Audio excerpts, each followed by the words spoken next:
Good morning, good afternoon, good evening. Glad you've joined us for these daily devotionals. Today I'm in the lobby. Our finance team, our trustees, and others, the decorating team, are planning on remodeling this area, and it is one of the most needy areas of our church, especially since we've remodeled the youth area. Today I was thinking a little bit about Paul and Barnabas as they headed down to Antioch. They were just wiped out, weary, tired, aching.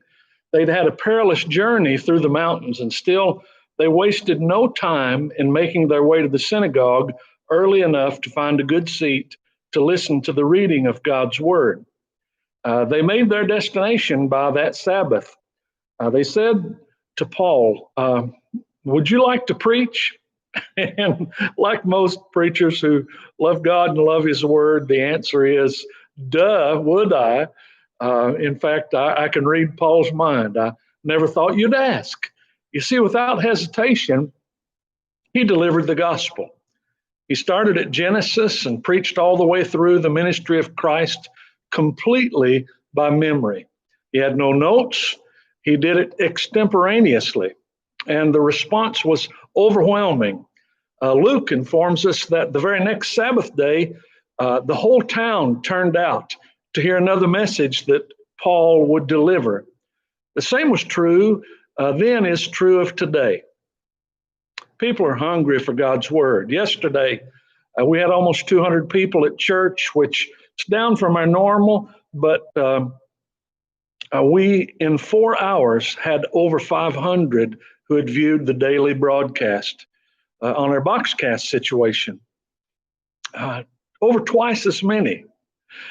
We had 144 in Sunday school, 16 of which were new guests.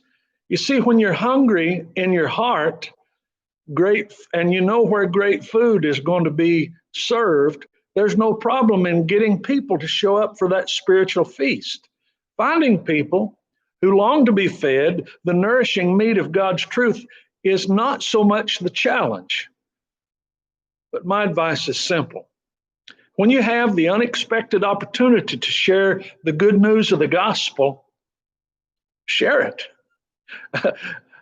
Tell that hungry soul how to find a piece of bread. And as you lift up Christ, tell him of your own spiritual journey. If done courteously, and can I say this, interestingly, they will hang on every word, just as they did with Paul. And the response was overwhelmingly positive. You see, as Jesus promised, when I'm lifted up from the earth, I will draw all men to myself, John 12:32. What opportunities might you be afforded this week? You'll never know unless you intentionally look and see where God is at work and join him in that work.